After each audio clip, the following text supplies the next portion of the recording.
great day, everybody. I am Ebony Blount, and my topic today is trust in God. So before I get started, I want everybody to do me a quick little favor. If you'll just close your eyes and whisper this simple prayer to yourself.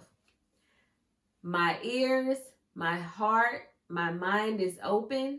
I will receive something from this message, from all of these messages, that will change my trajectory for the better. Amen. So now that takes the religion barrier out of the equation because everybody said their own prayer to themselves. So whether it was to Jesus, Allah, or Simbi Makiyah, you said what you had to say. And we know that speaking a thing and then seeing it actually transfers across all religions and philosophies, basically.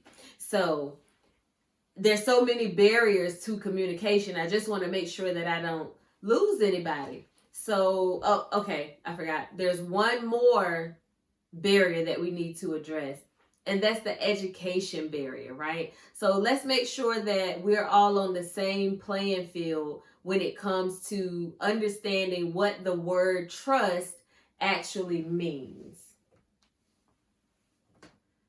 Okay. Hey Siri, read my last note.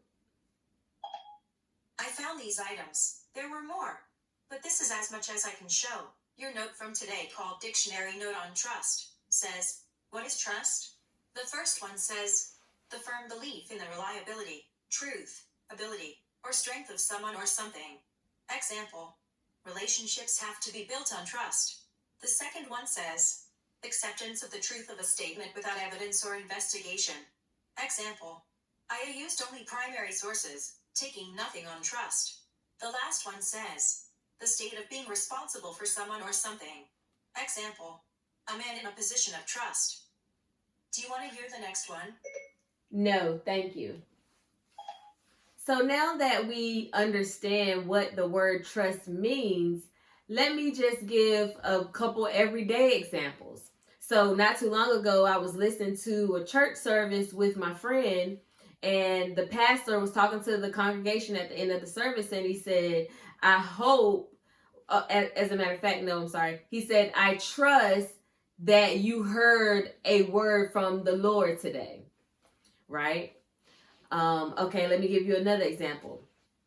My friend, when she's talking to her daughter, trying to get her up for school in the morning, and she says, I trust you to get up on time. And let me do one more everyday example. This is, pretty much all women these days, or all people in relationships in general, but you might tell your partner or spouse something like, I trust you to be faithful to me. So, and I said that to say this, when it comes to people, we pretty much can pinpoint what we are trusting them for or what we are trusting them with. We have a specific thing in mind. But oftentimes when it comes to God, we are so ambiguous with that statement. We just always say that we trust in God, but really, what do we trust him for?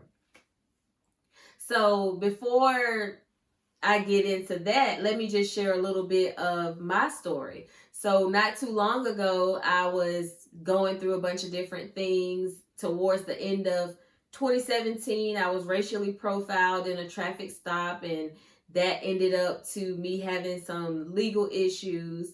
The very beginning of the next year, I ended up going through a bad breakup and having to move to a whole new city and everything like that to try to get back on my feet. It was just a lot of things going on, a lot of confusion, and I was all over the place.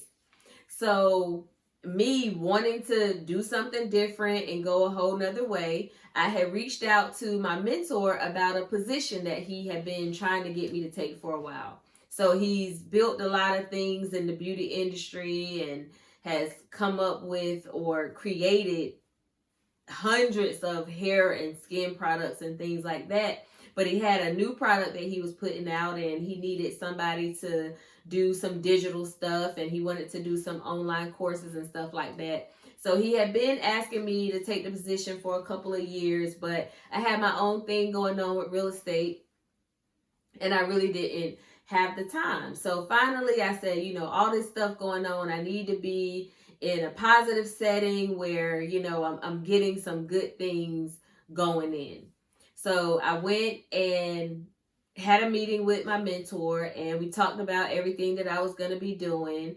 We were talking about my children, and I remember telling them how my daughters and my son were so talented, and they were going to be helping me to do all this stuff, especially my son, who was an awesome videographer and all those types of things. And so, it was a very, very good meeting, and I was feeling good about everything. And I remember before I was about to leave to get back on the road to head back to Raleigh, my mentor asked me if I was a religious person. And so I told him, well, I'm not really religious. I don't typically subscribe to a lot of religions, but whatever you have, I'll definitely take a look at it or listen to it or whatever it is, because again, this is my trusted mentor that I've grown to love. And, I know that he wouldn't give me anything that was going to steer me in the wrong direction. So I told him that I would look at it or I would listen to it. What he gave me was a 17-disc CD set called The 17 Biblical Principles of Success. I actually still have it right here. The 17 Biblical Principles of Success. So when I got in my car heading back to Raleigh, normally I would be listening to music, or I might be on the phone. I might be doing any number of things, but I said, I'm going to put this CD in. I call myself being obedient. I said, I'm going to put this first CD in and go ahead and listen to the message. The very first CD was titled Trust in God. And so I was like, oh, okay, this is a good topic. And I remember listening to the CD twice just because I wanted to make sure that I didn't miss anything.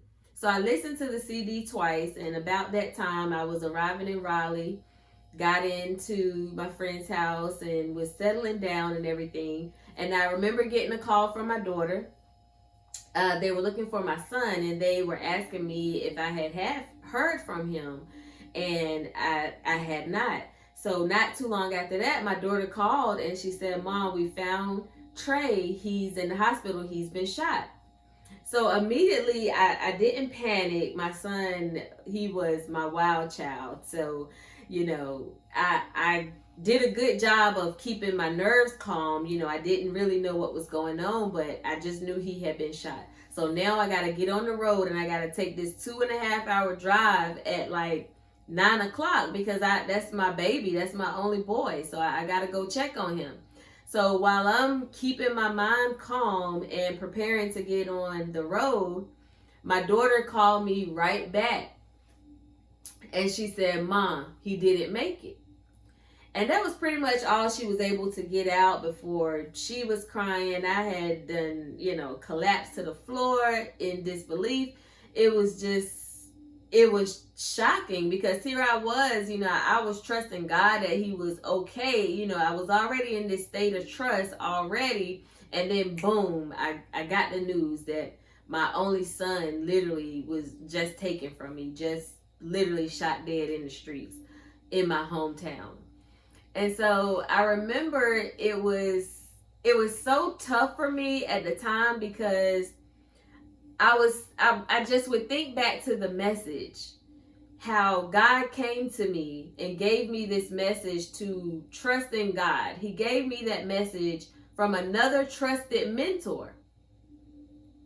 Probably because he knew that I would receive it from him. Had it been anybody else giving me something like that, I might would have turned it down. So I just kept thinking about the love that God must have for me. Even in this tragedy, I felt so much love from God because just thinking back to listening to a CD twice called Trust in God And then as soon as I get to my destination, I find out that my only son, his life has just been taken. So it was early on that word trust, it kind of started meaning a lot more to me, because I was in one of those situations where I couldn't do anything but trust God. What am I going to do? I can't bring my son back to life. I can't go out in the streets like a vigilante seeking revenge. I really had no choice but to trust in God. So I was able to plan my son's homegoing service. It was really hard, and raising the funds and everything like that. And the whole time, that's all I kept thinking was trusting God. Like, how in the world did God get me this message letting me know to trust in God? Because, he obviously knew that this blow was coming. Oftentimes things happen in our lives that catch us by surprise, but we fail to realize that no, this didn't catch God by surprise. So I had that, I can't even explain it now, but trust. I just had this trust that I was going to be okay, even though I was dealing with something that I would have never expected to deal with in my whole life. So the word trust started taking on a new meaning for me, and I started really questioning myself. You trust God, but what do you say you trust him for? So, do we say we trust him for little things that we can do on our own, trusting him to get us to work on time, or trusting him to get the rent paid, when really, those are things that we should be doing, right? And I wonder, are we really trusting God with those big things in our lives? Because like so many times when we're trying to go down a different road, or we're working towards doing something different or transforming our lives, we get hit with these little voices. And I feel like those little voices can often cause us to doubt God, because especially when you're in a tragedy, that's when the little voices, they pile up even harder. Like, oh, I told you couldn't do this, or I told you this wasn't gonna work out. I mean, it's just so much noise. It's like, which voice do you trust? But any voice that's speaking against you, that's not your true little voice. That voice that you and God created, that voice that's telling you that you can bounce back from this, that you can rise up, that you can be successful, that's the voice that matters. That's the little voice that you should be trusting. So that's one of the things that I had to start trusting God for, was to allow me to put clarity with those little voices that I had picked up from other people over time. I needed clarity to understand that those weren't my voices, right? That God is telling me that I can do this. I'm telling myself I can do this. I am going to be okay.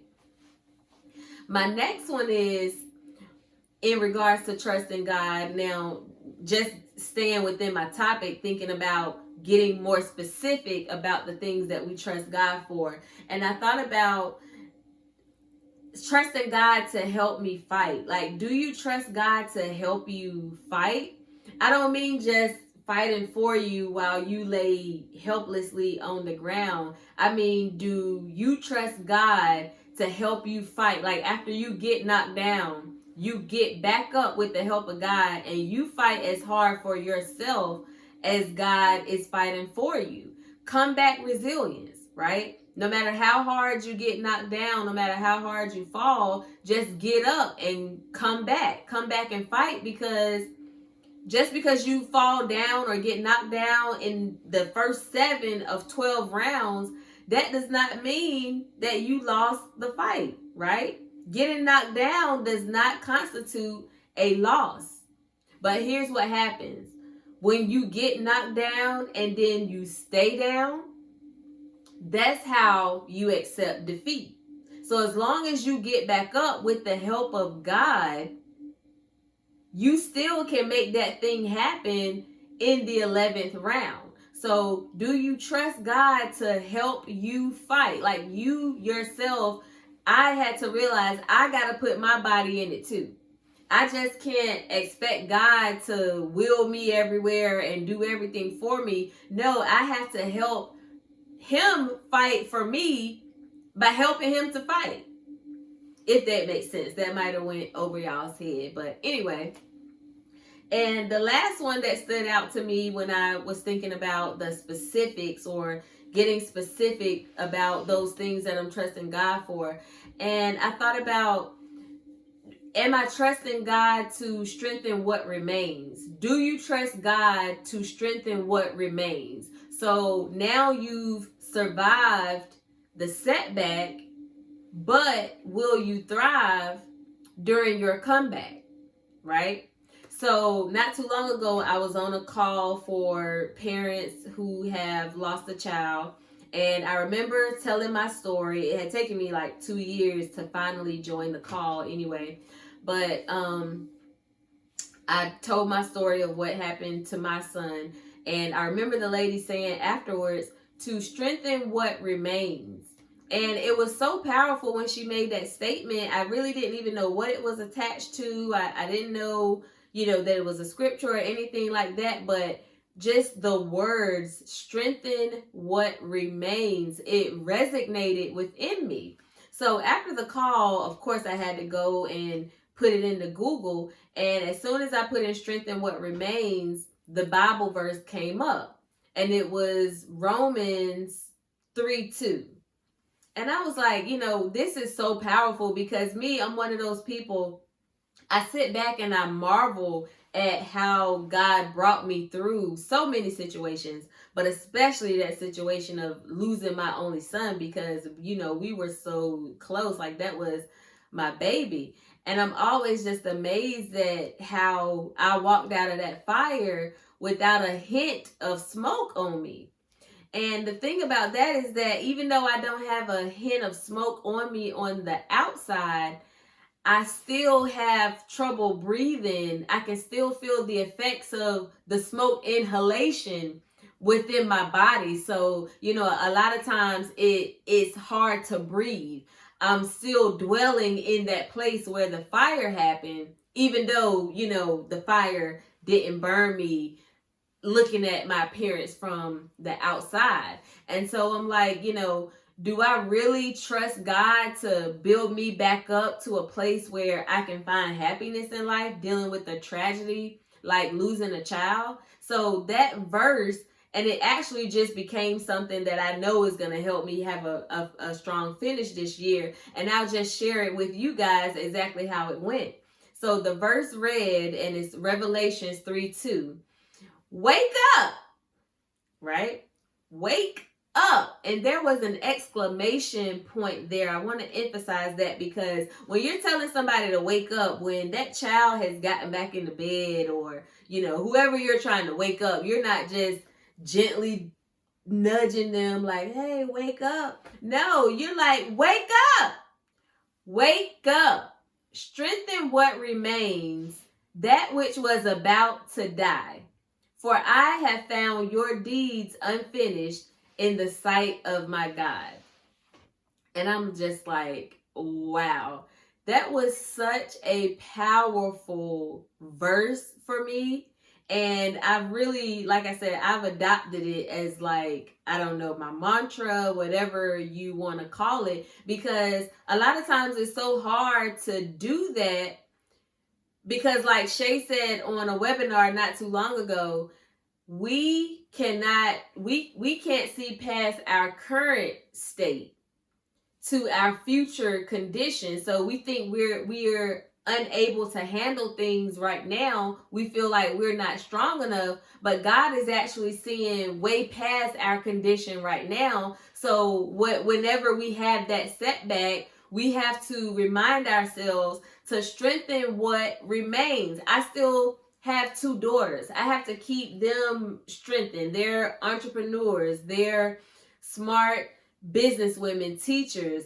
I have to keep them strengthened. Not only that, I have businesses myself. So I have to strengthen that, strengthen what remains, whatever you have left after that setback, especially yourself, because somebody needs you. And most importantly, you need you. So you have to trust God enough to strengthen what remains. And if none of those resonated with you in regards to trusting God and getting specific, think about this.